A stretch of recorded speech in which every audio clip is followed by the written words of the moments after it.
Hello everyone, welcome to our YouTube channel Vigyan Institute. बेटा, जो last lecture था हमारा उसमें हमने डील किया था ईएमआई स्टार्ट किया था, राइट। और उसमें कुछ इंपॉर्टेंट टॉपिक्स डील किए थे, that is like magnetic flux and Faraday's law के बारे में भी हमने डिस्कस किया था। एंड आफ्टर दैट हमने मोशनल ईएमएफ का डेरिवेशन जो फॉर्मूला था उसको ड्राइव किया था, राइट। तो अब हम लोग आगे के कुछ इंपॉर्टेंट टॉपिक्स डील करने वाले हैं, ठीक है। So let me start with the first topic of this lecture and that is Lenz law. तो अभी हम समझेंगे कि लेंज लॉ क्या है हमारा, ठीक है। तो फेराडेज लॉ में क्या देखा था हमने? फेराडेज लॉ में देखा था कि जो ईएमएफ प्रोड्यूस होता है हमारा induced EMF, it is nothing but minus d phi over d t. ये क्या था हमारा? Induced EMF produced in any coil because of the change in magnetic flux, ठीक है। अब यहां पर जो लेंस थे, इन्होंने क्या बोला? इन्होंने कहा कि जो इंड्यूस्ड ईएमएफ होगा इसकी पोलरिटी किस तरह से होगी, मींस इसकी वजह से जो करंट फ्लो होगा इसकी पोलरिटी किस तरह से होगी वो हमें समझनी है, ठीक है।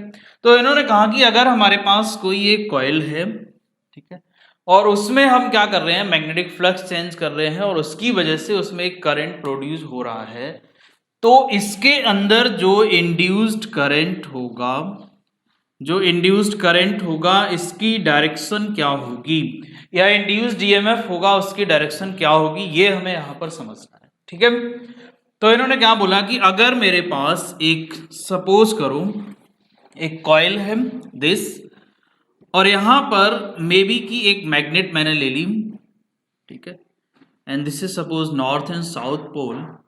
तो अगर मैंने इस मैग्नेट को, ये कॉइल हमारी स्टेशनरी है, ठीक है, ये कॉइल हमारी क्या है, स्टेशनरी है, और मैं क्या कर रहा हूं, मैं इस मैग्नेट को लेके आ रहा हूं किधर, इस कॉइल की तरफ, ठीक है। अगर मैं इस कॉइल की तरफ इस मैग्नेट को लेके आऊंगा तो क्या होगा? इन्होंने कहा कि इस जो कॉइल में मैग्नेटिक फ्लक्स चेंज होगा उसकी जो पोलरिटी होगी वो किस तरह से होगी। इन्होंने बोला कि इसमें प्रोड्यूस्ड होने वाले ईएमएफ की पोलरिटी इस तरह से होगी कि जो चेंज यहां पर आ रहा है उस चेंज का अपोज करेगी। क्लियर? पोलरिटी जो प्रोड्यूस होगी ईएमएफ की या फिर करंट की डायरेक्शन जो होगी इंड्यूस्ड करंट की, वो क्या होगी, वो इस तरह से होगी कि ये इस चेंज का अपोज करे। क्लियर? ये क्या करेगा? अपोज करेगा किसका? चेंज का। फाइन। और अगर ये चेंज का अपोज करेगा तो क्या होगा कि लेट अस सपोज यहां से ये नॉर्थ पोल हमारा इधर मूव करता हुआ आ रहा है, देन इसमें इस तरह से करंट प्रोड्यूस होगा कि क्या हो, यहां पर एक ऐसा पोल जनरेट हो जो इसकी मोशन को अपोज करे। क्लियर? और उसके लिए यहां पर कैसा पोल जनरेट होना चाहिए? नॉर्थ पोल ही जनरेट होना चाहिए, तभी क्या होगा, यहां भी नॉर्थ पोल और इसके फ्रंट फेस पे भी नॉर्थ पोल अगर बनेगा तो ये दोनों एक दूसरे को क्या करेंगे? अपोज करेंगे। फाइन। इट मींस इस जो कॉइल का जो फ्रंट फेस होगा जो इस नॉर्थ की तरफ है, इस मैग्नेट के नॉर्थ की तरफ है, इसका फ्रंट फेस जो होगा वो कैसा बनेगा? ये फ्रंट फेस बनेगा हमारा नॉर्थ, और नॉर्थ बनेगा, देन व्हाट हैपेंस, इसमें करंट की डायरेक्शन क्या होगी? ये होगी, and which is what, anti clockwise. Clear? इसमें करंट की डायरेक्शन क्या होगी? एंटी क्लॉकवाइज होगी। तो क्या लिखोगे यहां पर? Lenz law. अच्छा, अगर ये मान लो ये मैग्नेट थोड़ी दूर जा रही होती है इससे, it is not coming towards the coil और it is going away from this coil, in that case क्या होगा, क्योंकि अब ये अवे जा रही है, इट मींस मैग्नेटिक फ्लक्स कम हो रहा होगा, इससे पास होने वाला, इससे लिंक होने वाला मैग्नेटिक फ्लक्स डिक्रीज करेगा। और अगर ये डिक्रीज करेगा तो अकॉर्डिंग टू लेंज, उन्होंने क्या बोला कि कॉइल के अंदर जो करंट प्रोड्यूस होगा वो इस तरह से होगा कि जो चेंज हुआ है उसका अपोज करेगा, जिस चेंज की वजह से वो प्रोड्यूस हुआ है उसका अपोज करेगा। तो इसका मतलब यहां अगर फ्लक्स कम हो रहा है तो वो क्या करेगा, उसको कम करने होने से रोकेगा, उसका अपोज करेगा। मींस यहां पर किस तरह का करंट प्रोड्यूस होगा? क्लॉकवाइज करंट प्रोड्यूस होगा, क्योंकि साउथ पोल बनेगा, और साउथ पोल बनेगा तो ये इसको अट्रैक्ट करेगा, मतलब उधर दूर जाने से रोकेगा। ठीक है, दैट इज द रीजन कि इसमें जो है इस तरह का करंट प्रोड्यूस हो रहा है। ठीक है, सो लेंज जी ने क्या बताया? लेंज जी ने बताया कि अकॉर्डिंग टू, स्टेटमेंट क्या लिखोगे, according to Lenz law the polarity of induced EMF in any coil is such that it opposes the cause due to which it is produced, तो ये आपने इसका स्टेटमेंट लिखना है जब एग्जाम में लेंस लॉ आएगा, then you have to write this statement. Clear? मतलब जो इंड्यूस्ड करंट या इंड्यूस्ड ईएमएफ होगा उसकी पोलैरिटी या डायरेक्शन इस तरह से होगी कि ये उस कॉज का अपोज करेगा जिसकी वजह से ये जनरेट हुआ है। मतलब इंड्यूस करंट जिसकी वजह से प्रोड्यूस हुआ है, जिस कॉज की वजह से प्रोड्यूस हुआ है, it will oppose that cause. Clear? तो ये क्या है हमारा लेंस लॉ है। ठीक है, इसी की वजह से ये साइन आता है नेगेटिव। ठीक है, बिकॉज अपोज करता है, so that is where there is a negative sign. Right, चलो अब हम लोग नेक्स्ट टॉपिक पर मूव करते हैं। नेक्स्ट टॉपिक क्या है हमारा, एनर्जी कंसिडरेशन। ये इंपॉर्टेंट टॉपिक है कि अगर हमारे पास एक कॉइल है और उसमें कुछ ईएमएफ प्रोड्यूस हुआ है तो उसमें कितना करंट होगा, ठीक है, कितनी पावर डिसिपेट होगी, वो सारी चीजें हमें यहाँ पर निकालनी पड़ेंगी। तो अगर हम देखते हैं कि भाई अगर हमारे पास कोई कॉइल है उसका रेजिस्टेंस क्या है, चलिए energy consideration, energy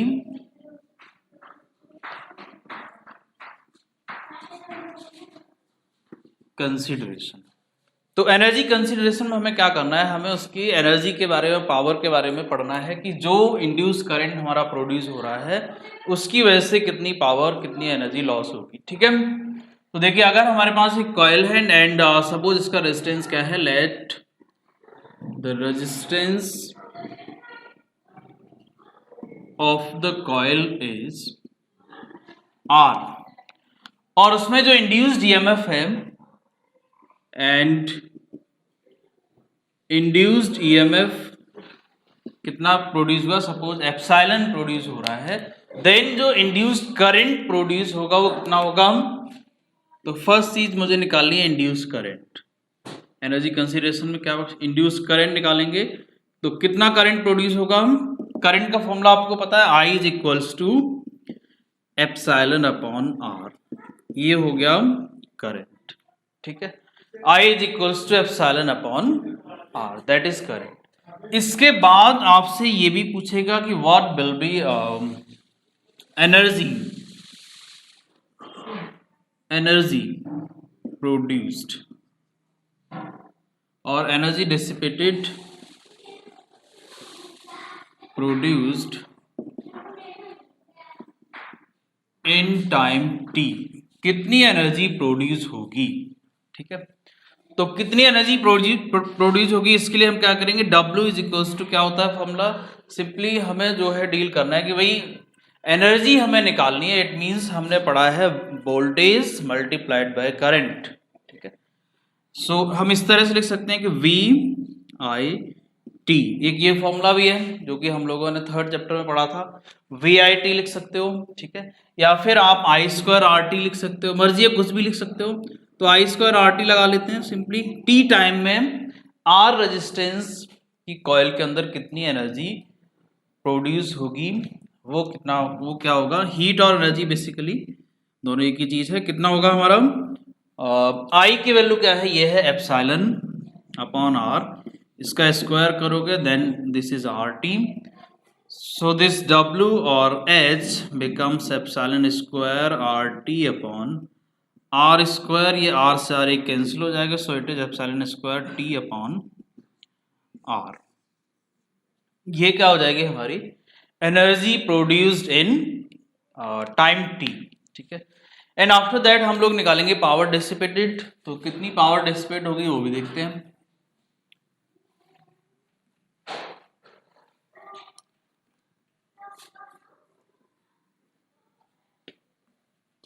so power dissipated किस तरह से निकालेंगे हम लोग, पावर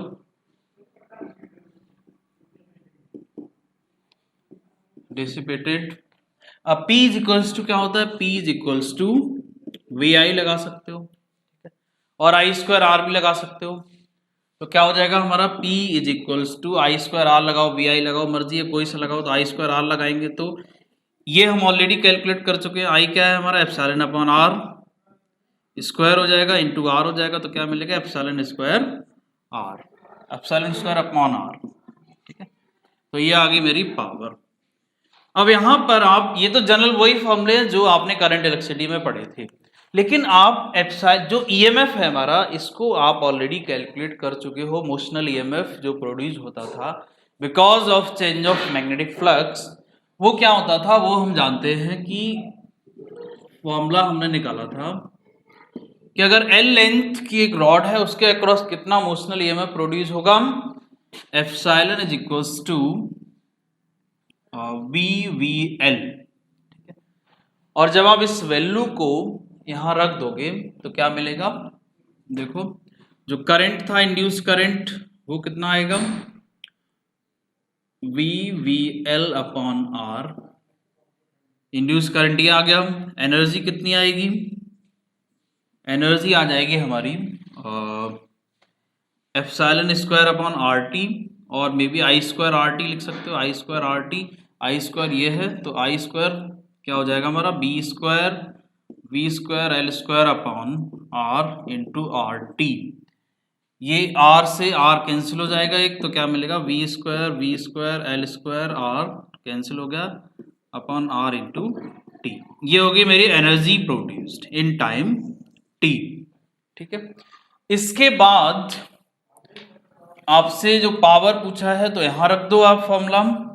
ये जो फॉर्मूला निकाला है, पावर भी निकल आएगी हमारी उसके टर्म में। तो क्या आ जाएगी, एप्सिलॉन की वैल्यू क्या है हमारी, B square V square L square upon R। ठीक है, B square V square L square upon R। तो यहां पर ये हमारे पास कुछ फॉर्मूलेज आए हैं जिसमें पावर, एनर्जी, करंट, इन सारी चीज़ों को हमने डील किया है। ठीक है, अब हम लोग देखेंगे कि आगे के कुछ इंपॉर्टेंट टॉपिक्स हैं जो एग्जाम पॉइंट ऑफ व्यू से काफ़ी ज़्यादा इंपॉर्टेंट, यहाँ से काफ़ी अच्छा वेटेज होता है। ठीक है, तो उसमें हम लोग सबसे पहले स्टार्ट करेंगे कि एडी करंट क्या है। ठीक है, एनर्जी कंसिडरेशन ये हो गया। इसमें से आपसे किसी का भी फॉर्मूला पूछ सकता है, इस पर न्यूमेरिकल आ सकता है। तो इसमें क्या पूछेगा, या तो पावर का फॉर्मूला ड्राइव करा सकता है, या पावर से रिलेटेड न्यूमेरिकल आ सकता है। ठीक है, या फिर आपका हीट और एनर्जी डेसिपेशन पूछ सकता है कि कितनी एनर्जी प्रोड्यूस्ड होगी because of this induced current, if current is flowing for this much of time, तो उसकी वजह से आप जो है एनर्जी भी निकाल सकते हो। ठीक है, अब हम लोग देखते हैं कि एडी करंट क्या है। यहां से आप ये मान के चलो 2 मार्क्स का क्वेश्चन बनता है कि एडी करंट से रिलेटेड कोई भी क्वेश्चन पूछ सकता है। ठीक है, तो एडी करंट जो है बेसिकली है क्या, कि जब भी आप किसी भी मेटेलिक ऑब्जेक्ट को, किसी एक मेटल के टुकड़े को क्या करते हो, मैग्नेटिक फील्ड के अंदर रखते हो, चेंजिंग मैग्नेटिक फील्ड के अंदर रखते हो, टाइम वेरिंग मैग्नेटिक फील्ड के अंदर रखते हो, तो व्हाट हैपेंस, उस मैग्नेटिक उस जो मटेरियल था हमारा, जो मेटल का जो ऑब्जेक्ट था, उस टुकड़े में उसके सरफेसेस पर क्या होता है, एक करंट डेवलप हो जाता है। जैसे सपोज ये हमारे पास क्या है, एक मेटेलिक ऑब्जेक्ट है, और इस ऑब्जेक्ट को जब मैं किसी मैग्नेटिक फील्ड के अंदर रखूंगा, देन व्हाट विल हैपन, इस ऑब्जेक्ट के सरफेस पर एक करंट डेवलप हो जाएगा, and this current is known as eddy current. Clear? So when a metal is placed in a time varying magnetic field, what happens, current is developed on the surface of this metal, and this current is known as eddy current. Okay, because it flows like eddy.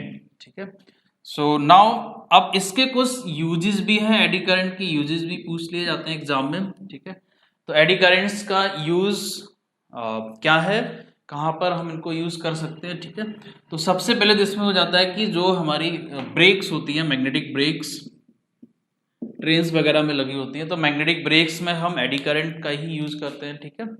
वहां पर जब हम magnetic breaks apply करते हैं train में, तो क्या होता है, वहां पर एडी करंट की वजह से ही वो मैग्नेटिक ब्रेक्स अप्लाई होती है, बिकॉज एडी करंट क्या करता है, हमारी मोशन को, या फिर ये कह लो कि लाइक उस कॉज का अपोज करता है जिसकी वजह से वो प्रोड्यूस हुआ है, ठीक है। तो मैग्नेटिक ब्रेक्स में यूज करते हैं, उससे क्या होता है, गाड़ी हमारी रुक जाती है बिकॉज उसका मोशन का अपोज करेगी, ठीक है। दूसरा हम कहाँ यूज कर सकते हैं, फर्नेसेस में यूज कर सकते हैं, मैग्नेटिक फर्नेसेस, ठीक है। वहां भी हम लोग यूज करते हैं इसको, जो मेटलर्जी वगैरह होती है वहां पर हम जो है एडी करंट का ही इस्तेमाल करते हैं, ठीक है। एंड इसमें जो है आपका थर्ड वन ये भी है कि अगर हम जो हमारे बाइक, कार वगैरह इनके मीटर होते हैं, वहां भी हमारा एडी करंट का इफेक्ट रहता है, ठीक है। और यू कैन से स्पीडोमीटर में भी हमारा जो एडी करंट है उनका इफेक्ट होता है वहां पर, उसकी वजह से ही जो है वो डेविएट होते रहते हैं। आपने देखा होगा कि मीटर जो एक फिक्स जगह पे नहीं होता, तो वो भी एडी करंट की वजह से ही होता है, ठीक है। अच्छा, ये तो कुछ यूजेस हो गए। इसके बाद जो है आपका कभी कभी ये भी पूछता है कि एडी करंट को आप मिनिमाइज कैसे करोगे, ठीक है। एडी करंट एक्चुअली क्या है कि भाई एडी करंट यूजफुल भी नहीं है इतना, ये फ्रिक्शन की तरह, इसके बेनिफिट भी है, लॉसेस भी है। तो अगर आप बेनिफिट की बात करो तो यहाँ पर कुछ आपने देख लिया, भाई ब्रेक्स में बेनिफिट है इसका, फर्नेसेस में भी हम बेनिफिट देख रहे हैं इसका, ठीक है। लेकिन कुछ जगह पर इसके लॉसेस भी हैं, ठीक है, बिकॉज एडी करंट्स की वजह से अननेसेसरी हीट प्रोड्यूस होती है, वहां पर क्या होता है, एनर्जी हमारी वेस्टेज होती है, ठीक है। तो वो एनर्जी वेस्टेज रोकने के लिए हम क्या करते हैं, एडी करंट्स को मिनिमाइज करते हैं। जैसे फॉर एग्जांपल आप ट्रांसफार्मर जब पढ़ोगे आगे नेक्स्ट चैप्टर में, तो ट्रांसफार्मर में क्या होता है, इन एडी करंट्स की वजह से अननेसेसरी हीट प्रोड्यूस होती है, ठीक है। तो क्या होता है कि वो ट्रांसफार्मर की एफिशिएंसी को डाउन कर देता है, बिकॉज कुछ अमाउंट ऑफ एनर्जी वहां चला गया, वेस्ट हो गया एडी करंट के फॉर्म में। तो दैट इज द रीजन कि हमें कहीं कहीं एडी करंट्स को मिनिमाइज भी करना पड़ता है। कुछ ऐसी फिनोमेनॉज हैं, कुछ ऐसे प्रोसेस हैं जहां पर एडी करंट यूजफुल नहीं है, ठीक है। तो उस केस में हम क्या करेंगे, उस केस में हम एडी करंट को मिनिमाइज करेंगे। And to minimise the eddy current what we can do, like अगर मेरे पास कुछ मेटेलिक ऑब्जेक्ट है, लाइक ये प्लेट्स हैं, तो हम क्या करेंगे, इन प्लेट्स को क्या कर देंगे, इनको लैमिनेट कर देते हैं, ठीक है। एक इंसुलेटर से क्या कर देते हैं, ऊपर से लैमिनेट कर देते हैं, और लैमिनेशन करने के बाद क्या होगा कि ये एडी करंट जो है वो इसी के अंदर रह जाएगा, वो ट्रांसफर नहीं होगा। इस तरह से एनर्जी लॉस हमारा कम होगा, ठीक है। तो ये क्वेश्चन आता है एग्जाम में कि how can be minimise the eddy current in the metals और मेटेलिक प्लेट्स। तो क्या लिखोगे, we can minimise the eddy current by laminating these sheets, ठीक है, और दीज मेटेलिक प्लेट्स। अगर आप उनको लेमिनेट कर दोगे तो एडी करंट क्या होगा, मिनिमाइज हो जाएगा, ठीक है। तो ये हम लोग यहाँ पर देख सकते हैं। चलिए, इसके बाद ये तो एडी करंट्स के बारे में था। यहाँ पर 2 नंबर का क्वेश्चन बन जाता है, तो इसको अच्छे से पढ़ लेना, ठीक है। अब हम लोग बढ़ेंगे कि इंडक्टेंस क्या है, ठीक है, और मोस्ट प्रोबेबली क्वेश्चन यहीं से आएगा, ये ध्यान रखना। इंडक्टेंस से ही रिलेटेड क्वेश्चन आता है बोर्ड एग्जाम में, तो इंडक्टेंस को आप अच्छे से समझ लो। अब इंडक्टेंस बेसिकली, इंडक्शन और इंडक्टेंस दोनों डिफरेंट केस है। इंडक्शन की डेफिनेशन आती है कि इलेक्ट्रोमैग्नेटिक इंडक्शन क्या है, तब एक डिफरेंट डेफिनेशन है, और इंडक्टेंस क्या है उसके लिए डिफरेंट डेफिनेशन है। दोनों केसेस में अलग अलग डेफिनेशंस आपने लिखनी है, एक ही नहीं लिख देना। मोस्ट ऑफ बच्चे क्या करते हैं, मोस्ट ऑफ बच्चे अगर इंडक्टेंस की डेफिनेशन पूछिए तो उसमें इलेक्ट्रोमैग्नेटिक इंडक्शन की डेफिनेशन लिख के आते हैं, जो कि गलत है, ठीक है। तो इंडक्टेंस में हम अगर बात करें तो यहाँ पर 2 कैटेगरी है हमारे पास। One is self inductance,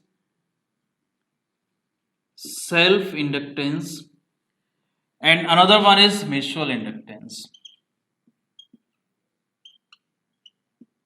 self inductance and mutual inductance. अब इस सेल्फ इंडक्टेंस को हमें डिफाइन करना, देन फिर हम लोग म्यूचुअल इंडक्टेंस पढ़ेंगे। तो पहले हम बात करते हैं कि सेल्फ इंडक्टेंस है क्या, ठीक है। तो हमें पता है कि भाई जब हम किसी कॉइल के अंदर क्या करते हैं कि भाई उस 2 कॉइल्स हैं मेरे पास सपोज, और एक कॉइल में कुछ करंट हमने फ्लो कराया, उसमें कुछ चेंज किया, तो क्या होता है कि उसके करंट के चेंज होने से क्या होगा, उसके मैग्नेटिक फील्ड में चेंज आएगा, और मैग्नेटिक फील्ड में चेंज आएगा देन व्हाट विल हैपेंस कि उससे लिंक होने वाले फ्लक्स में चेंज हो जाएगा। और अगर फ्लक्स चेंज हो गया तो उसमें उसी कॉइल के अंदर क्या होगा, एक ईएमएफ डेवलप हो जाएगा। तो अगर मान लो मेरे पास कोई एक कॉइल है एंड मैंने इस कॉइल में फ्लो होने वाले करंट की वैल्यू को वेरी कराया, उसकी वैल्यू को चेंज कराया, और अगर मैं उसकी वैल्यू को चेंज कराऊंगा देन व्हाट हैपेंस कि इसके अंदर जो मैग्नेटिक फील्ड डेवलप हुआ था, किसकी वजह से, इस करंट की वजह से, ये मैग्नेटिक फील्ड हमारा चेंज होगा। और अगर ये मैग्नेटिक फील्ड चेंज होगा देन हमें पता है कि इस कॉइल से लिंक होने वाला मैग्नेटिक फ्लक्स भी चेंज होगा, because phi is equal to V M, ठीक है। और मैग्नेटिक फ्लक्स चेंज होगा तो क्या होगा, आपको पता है एक ईएमएफ प्रोड्यूस होगा, बिकॉज मैग्नेटिक फ्लक्स में चेंज जो होता है वो क्या करता है, ईएमएफ प्रोड्यूस करता है, ठीक है। और अगर ईएमएफ प्रोड्यूस होगा तो क्या होगा, इस कॉइल के अंदर एक इंड्यूस्ड करंट भी डेवलप हो जाएगा। तो ये इंड्यूस्ड करंट जो आप देख रहे हो ये किसके ऊपर डिपेंड है, ये बेसिकली डिपेंड है हमारा कि इसमें कितना मैग्नेटिक फ्लक्स डेवलप हुआ है, कितना मैग्नेटिक फ्लक्स हमने चेंज कराया, ठीक है।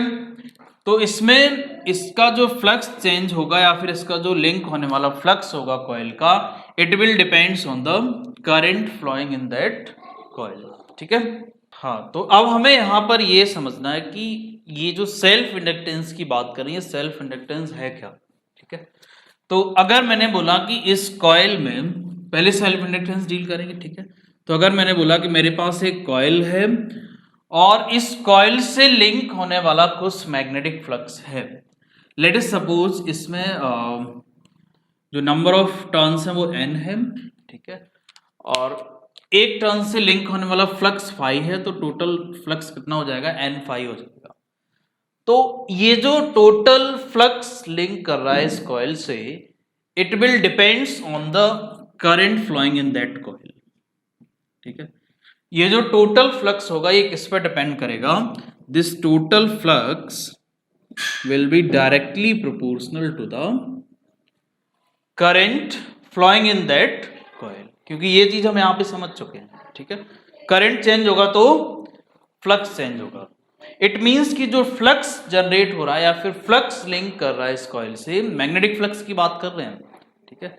तो जो फ्लक्स लिंक हो रहा है it is directly proportional to the current flowing in that coil. और यहां से अगर आप ये इक्वलिटी का साइन लोगे तो क्या होगा, एक कांस्टेंट आता है, ठीक है। और ये जो कांस्टेंट है हमारा, यही क्या है, that constant is known as self inductance, self inductance, ठीक है।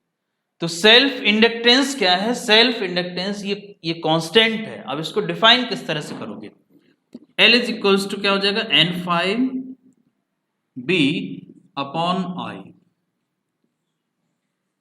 इट मींस कि अगर आप मान लो I is equals to 1 ampere current flow कर रहे हो, I is equals to 1 ampere current flow कर रहे हो, देन उस कॉइल से लिंक होने वाला जो magnetic flux, total magnetic flux होगा, that total magnetic flux is known as self inductance.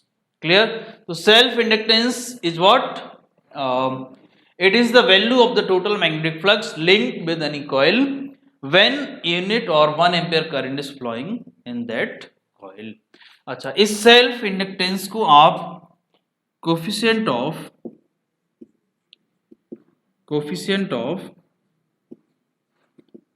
Self induction भी बोलते हो, कोफिशिएंट ऑफ सेल्फ इंडक्शन भी बोलते हो, ध्यान रखना, ठीक है। तो यहां पर ये गलती मत कर देना, it is not a phenomenon, ठीक है। सेल्फ इंडक्शन और सेल्फ इंडक्टेंस दोनों डिफरेंट केस हैं। सेल्फ इंडक्शन क्या है, self induction is the phenomena to producing the EMF in the same coil, ठीक है, by changing the magnetic flux.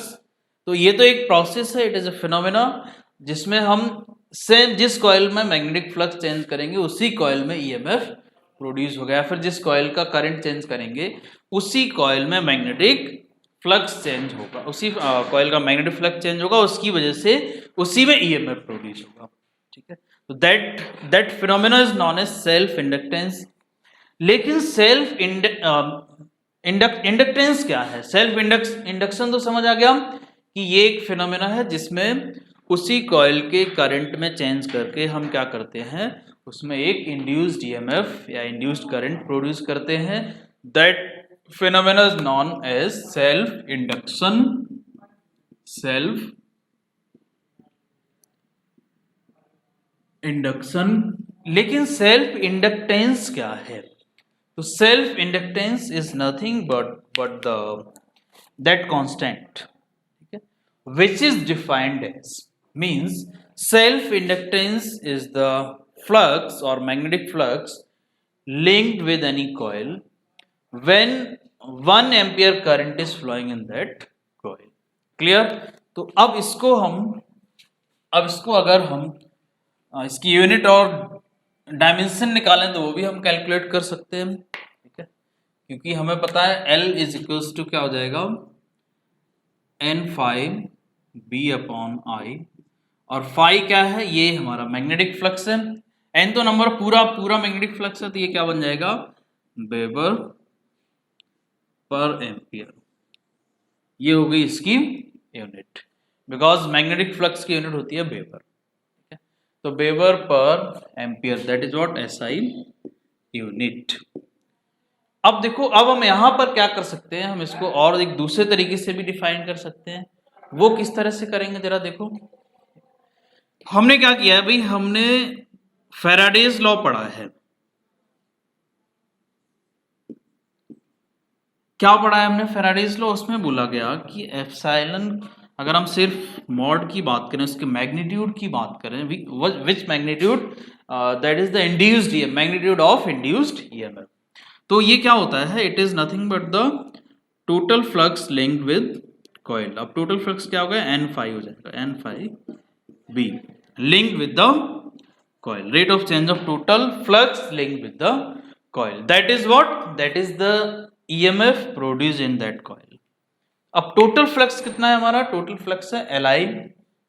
It means अगर आप ये वैल्यू फैराडेज लॉ में पुट करोगे N फाई की, देन आपको क्या मिलेगा, epsilon is equals to d over dt and Li, L constant है तो ये बन जाएगा di over dt and which is what epsilon. So यहां से L क्या आएगा, epsilon upon di upon dt। ठीक है, ये आ गया मेरा L। अब आप L को यहां से भी डिफाइन कर सकते हो। ठीक है, L को आप यहां से भी डिफाइन कर सकते हो कि what is my self inductance. तो कैसे डिफाइन करोगे, अगर आप इस रेट को di ओवर dt कर दो 1 एम्पियर पर सेकेंड, मतलब rate of change of electric current in any coil is 1 ampere per second, then the induced EMF in that coil is nothing but self inductance or coefficient of self inductance. Clear? So what is the coefficient of self inductance? If the rate of change of current flowing in any coil is 1 ampere per second, then the induced EMF produced in that coil is known as self inductance or coefficient of self inductance. ठीक है, तो यहां से भी आप इसको बहुत easy तरीके से डिफाइन कर सकते हो। क्लियर? चलिए अब हम बात करेंगे कि भाई कभी कभी जो है एक डेरिवेशन आता है जो काफी ज्यादा इंपॉर्टेंट हो जाता है 2 मार्क्स के लिए। ठीक है, और वो डेरिवेशन क्या है हमारा, सेल्फ इंडक्टेंस ऑफ सोलेनॉइड और coefficient of self inductance of solenoid. तो सेल्फ इंडक्टेंस ऑफ सोलेनॉइड क्या है, तो सोलेनॉइड तो हम जानते ही हैं भाई, सोलेनॉइड क्या है कि एक इंसुलेटिंग बॉडी पर अगर आप कुछ कॉपर कि टर्न लगा देते हो इस तरह से, then it becomes like solenoid, ठीक है। इसमें कुछ करंट फ्लो होने लगेगा। तो दिस टाइप ऑफ शेप और this type of body is known as solenoid. तो अब इसमें अगर मान लो कुछ आई करंट फ्लो हो रहा है तो हमें, और इसमें कुछ नंबर ऑफ टर्न्स हैं, let us suppose n per unit length, per unit length जो नंबर ऑफ करंट्स हैं वो क्या है, n है। देन आपको पता है कि इसमें जो मैग्नेटिक फील्ड होगा वो क्या होगा, magnetic field of this solenoid क्या होगा, म्यू नॉट एन आई, ठीक है। ये फॉर्मूला ऑलरेडी हम ड्राइव कर चुके हैं, ठीक है, म्यू नॉट एन आई। अब हमें ये क्या निकालना है, हमें निकालना है एल। एल क्या होगा, तो एल के लिए आप क्या करोगे, एल के लिए आपको पता है क्या होता है, total magnetic flux linked with the coil divided by current flowing in that coil, this formula.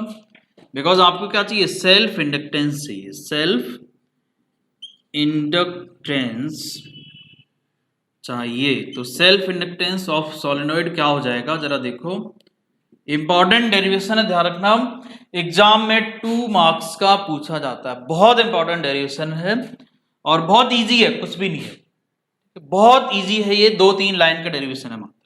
तो सेल्फ इंडक्टेंस कैसे डिफाइंड है, n phi b upon i, ठीक है, n phi b upon i, n phi b क्या है, total magnetic flux linked with the coil upon उसमें जो current flow हो रहा है। तो अब हम अगर ये देखें कि टोटल मैग्नेटिक फ्लक्स कितना लिंक हो रहा है हमारा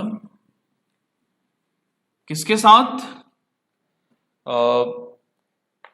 इस सोलेनॉइड के साथ, तो क्या होगा हमारा, देखो जरा, L is equals to n phi b को क्या लिख सकते हो, b इंटू ए लिख सकते हो, ठीक है, अपॉन I। A क्या है, एरिया, B क्या है, मैग्नेटिक फील्ड, और n B क्या लिखोगे आप, mu naught n I A upon I। इस n को क्या लिख सकते हो, इस n को लिख सकते हो mu naught n by L, क्योंकि ये n क्या है, this n is total number of turns per unit length, number of turns per unit length है ये स्मॉल n। तो जब आप इसको यहां रख दोगे तो क्या मिलेगा आपको, आई से आई कैंसिल कर दिया, ठीक है, तो n into n n square हो जाएगा, and this becomes mu naught n square a upon l, and that is the formula for the self inductance of solenoid placed in the vacuum और free space. और अगर ये free space में नहीं होता, for any medium other medium other than free space or vacuum, it becomes mu r mu naught n square a upon l। mu r आप जानते हो रिलेटिव परमिबिलिटी है, ठीक है, तो mu m आएगा यहाँ पर, अब mu m को मैंने क्या लिख दिया, mu r mu naught, ठीक है। आप चाहो तो इस n को स्मॉल नंबर ऑफ टर्न्स में भी ले जा सकते हो, अगर आप इसको स्मॉल नंबर ऑफ टर्न्स में ले जाओगे तो फिर वहां पर क्या हो जाएगा, n is equals to small n into L हो जाएगा, और वहां से ये आपका एक n कैंसिल आउट हो जाएगा, तो उस फॉर्म में भी आप इसको कन्वर्ट कर सकते हो, ठीक है। तो ये हमारा एक इंपॉर्टेंट टॉपिक था और इसमें मैंने सेल्फ इंडक्टेंस बता दिया है, पूरा कवर अप किया है, ठीक है। सो नेक्स्ट लेक्चर में हम लोग क्या करेंगे, म्यूचुअल सेल्फ इंडक्टेंस खत्म होने के बाद म्यूचुअल इंडक्टेंस की डील करेंगे, और उसके जो सोलेनॉइड होगा हमारा कोएक्सियल सोलेनॉइड के लिए म्यूचुअल इंडक्टेंस का डेरिवेशन डील करेंगे, ठीक है। So for this thank you, have a nice day.